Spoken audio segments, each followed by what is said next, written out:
Hi everyone, Anthony Fantano here, Internet's busiest music nerd, and it's time for a YUNOREVIEW where I go over a series of records that I wanted to review over the past month or so. I didn't have the time, I didn't have the chance, other things got in the way, so I talk about them gauntlet style over here. You know what it is because I just explained it, so let's do it.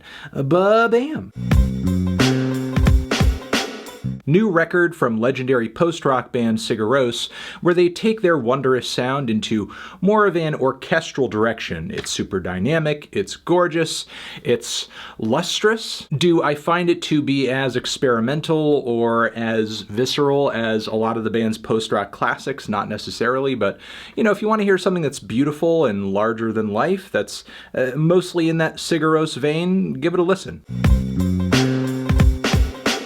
As much as I was excited to go into this record because I think the band Thou really could use like a change up on the vocal front, and Emma really could have provided that, but the end result here really is like a crop of tracks that to me sounds like Chelsea Wolfe singing over a bunch of so-so post-metal instrumentals. I'm not crazy about it.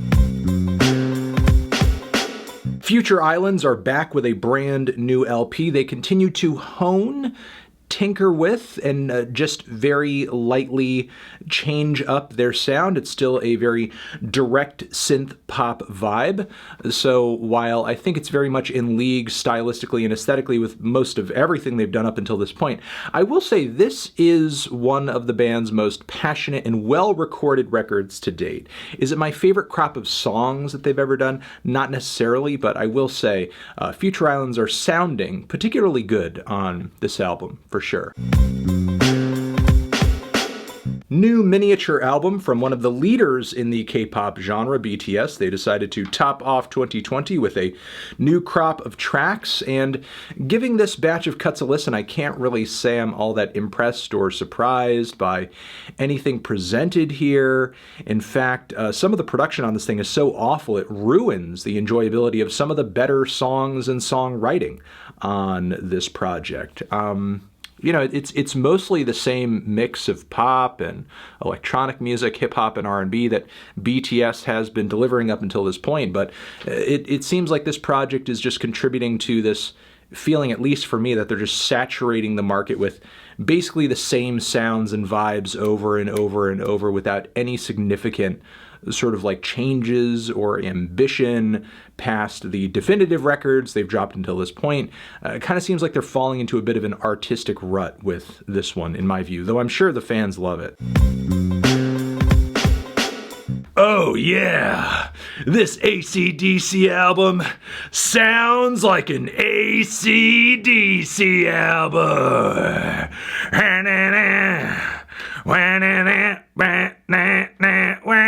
Oh yeah. Yeah, new record from Southern hip-hop legend Juicy J. It's a very so-so grouping of bangers with some impressive and also not so impressive features across the track list. Like, why is 2 Chainz's feature mixed so low? I have no idea why. Like, it's not the most best put together album Juicy J has ever laid his name to, that's for sure. But I guess if you're looking for a very basic, straightforward, druggy, and direct series of southern hip-hop bangers, then give this thing a listen. You can vibe to it. I guess I wouldn't look too deeply into the finer details, though, because then you might realize this thing is a little lacking. So Trent Reznor, 9 Inch Nails, saw fit to release 2 records back-to-back this past year that add to his ongoing Ghosts series of songs and pieces that are quite ambient and abstract. One of these 2 records together features tracks that are a lot longer, more enveloping, a little bit more still, while Locusts features cuts that are a lot more direct and textured, a little bit darker, a little bit nastier. I'll say at the end of the day, I think Both albums are on par with each other for sure. There's certainly a debate to be had as to whether or not these projects really live up to the past, pieces in the Ghosts series, I suppose. But at least among these two, I think I prefer Locusts a little bit more. I find it to be a little bit more active, engaging, not so much tedious. While I do like the effort that Trent puts into some of the longer cuts on Together, I just found the sound palettes and development of the pieces to not be that engaging or not be that interesting. So by the time the pieces were over, I was kind of tired of the textures and kind of tired of what they were delivering. Locusts, while it may not be the best or most amazing abstract or experimental music record I've heard in my life, just felt a little bit more interesting and varied, and it was just easier to engage with on the whole, I suppose. But when you're talking about something as formless and as abstract and as so open to subjective interpretation as ambient music, just stuff that falls in this realm, you're going to have varying degrees of enjoyment and opinions and points of view on it. So I don't know, if you're looking for something that's a little out there and kind of dark and kind of brooding and will fill the space with a mood, a vibe that is a little bit sinister or strange, give it a try. Give it a shot. Though I'm sure at this point I'm not hipping anybody to these records made by one of the most popular artists on the planet. Wytch Hazel, this band's been around a little while, but it's only been this year that I've heard of them. And look, if you're looking for some metal music that not only rocks, but you could jam the fuck out of it at the Renaissance Fair, and I'm not joking, and that actually, is part of what makes this project so good and so interesting, give this thing a listen. This is some Renaissance Fair-ass metal music, and it's quite tuneful and appealing, and yeah, I vibe with it. I vibe with this Renaissance-ass shit. So across last year, Dirty Projectors dropped 5 separate EPs on separate months, and it was quite an interesting series. There were some that I loved, some not quite so much, and it definitely gives you a bird's eye view to hear all of them in succession on one single album, because certain EPs have a certain vibe. The third EP, which is one of the more scant of the bunch, I wasn't too crazy about. The fourth EP, if I remember correctly, was just covered in all of this orchestral instrumentation. Ultimately, I'm glad to see Dirty Projectors in a creative and somewhat daring place once again, dropping some of the best tracks that have come from the project in a long time. But there are certainly some duds across this track list as well. And I'm hoping that for the next record, the songwriting, instrumentals, and production become a little bit more robust, bring on a similar swath of musicians and instrumentation, and really just go hard. Best songs, best material, best production in years. Let's go. Let's do it. Dirty Projectors, hell yes. I hope this EP series is just like the beginning of a new era where David is really dishing out some amazing stuff. I got quite a few requests for this Eartheater album, and I can understand why. It has a very larger-than-life sound. It's mystical, it's folky, it's apocalyptic, it's unnerving.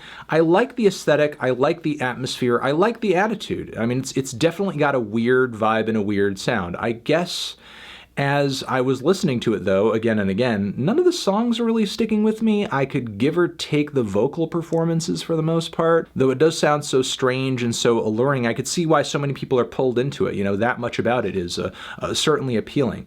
And I mean, as you could see on the cover right here, this is not trying to present anything normal to you.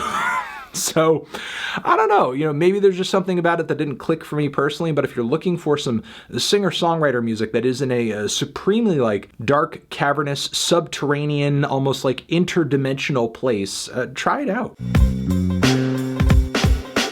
This Shabaka and the Ancestors record, there are a few albums from 2020 that I came back to as many times as this one in hopes that yeah, it's gonna click this time. This time I'm gonna be into it, but it never really happened. It never really happened. While I do like the dark and brooding vibe that many of the jazz instrumentals on here are going for, I like the themes of Afrocentrism and time that are presented across the record too. I just found the soloing and performances to be really drab, and the song structures as well didn't really vary up enough across the lengths of these pretty long tracks. Like, a lot of these performances just got really tedious, really redundant. They all started off pretty well, but the steam was lost and appeal was lost very quickly, at least for me personally. So while, again, I do really appreciate what is being attempted here in terms of narrative, aesthetic, concept, there's really something like missing there in terms of a certain intensity and magic on the performance and the improv side. Seemed like it was going to be a year where the legendary electronic music duo Autechre dropped an album, a length of time of material that would be easy to digest and review in, I guess, a fast amount of time. But it just ended up not being the case because they dropped 2 records this year that by the time the second one dropped, I almost felt obligated to review. I was still processing the first one, but honestly, the more I listen to both of them, the more they almost feel like aesthetically in the same realm anyway, and leaving both LPs, I guess I came away with the same issues too. I didn't find the progressions all that interesting, nor did I find the textures and sounds displayed throughout this record to be all that pleasurable either. I actually found a lot of the sound play to be quite annoying or bland, even typical and predictable, not only for these LPs, but for Autechre in general. The more I listened to these albums, the more the sounds held within them just lost their luster and became almost like white noise to me. One of the artists to watch, in my view, over the course of the next decade drops a very solid mixtape of slappers.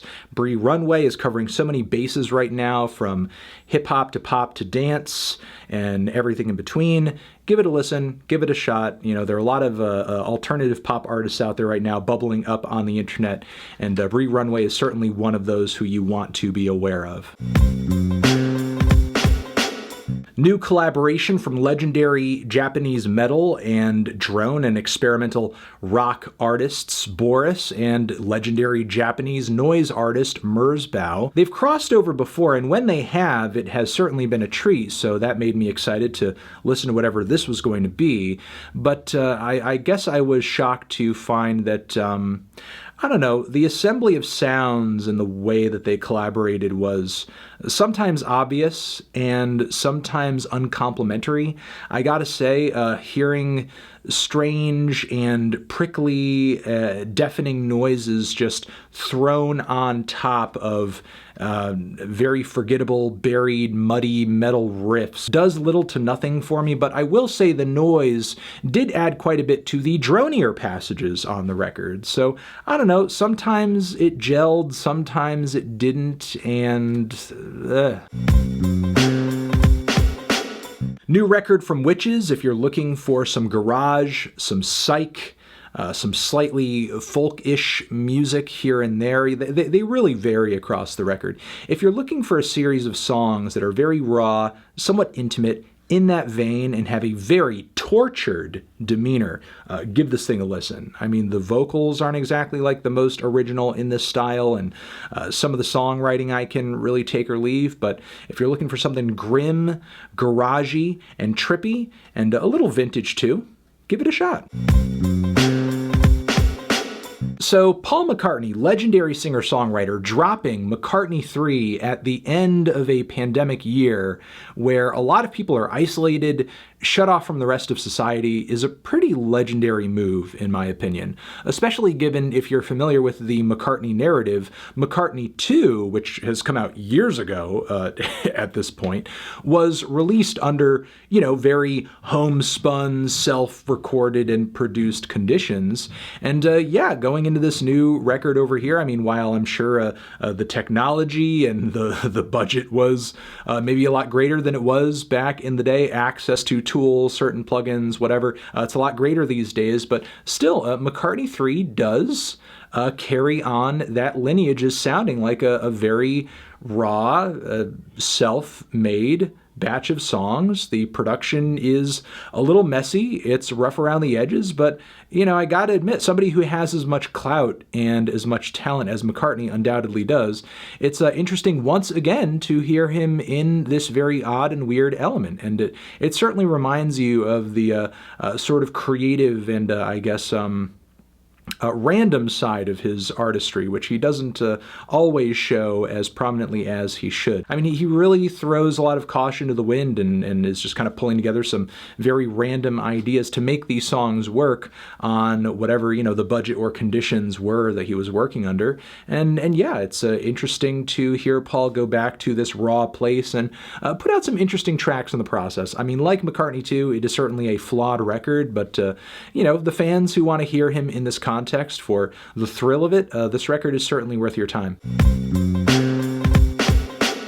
New batch of tracks from legendary electronic music producer Kieran Hebden, aka Fortet, and it's a real hodgepodge of tracks that have more of a house flavor, more of a techno flavor, more of an ambient flavor. There's really no predicting the track list on this one. It's so all over the place.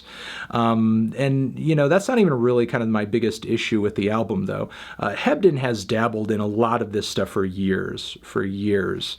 And ultimately, my biggest issue with it is that little to none of it really approaches the quality and, I guess, artistry of his past artistic successes.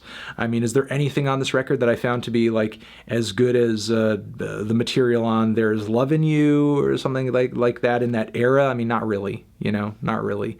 It all seems like a very bland presentation of some basic fundamentals in these various tech and house strains where he's not really diving all that deep or pushing the boundaries in any significant way. Feels almost like he's on autopilot at this point for some reason.